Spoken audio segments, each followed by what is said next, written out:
దిగులు పడకుము, జడియకుము.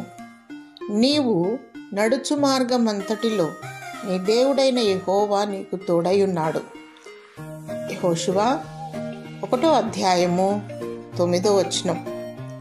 దేవుడు నీ మార్గమును సరళము చేయును, ఆ మార్గములో నిన్ను నడిపించును మరియు నీకు తోడయుండును. నీ మార్గము యెహోవాకు అప్పగించుకొనుము, ఆయన నిన్ను నీతి మార్గములో నడిపించును. ఈ లోకయాత్రలో ఎన్నో శోధనలు ఉంటాయి.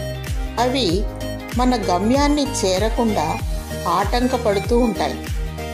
భయపడక దేవుని యందు భయభక్తి కలిగియుండి విశ్వాసము కలిగియుండుము. దేవుడు నీకు విజయం దయచేస్తాడు. దేవుడు నిన్ను ప్రేమించి విశ్వాస యాత్రలో విజయం ఇచ్చునుగాక. ఆమేన్.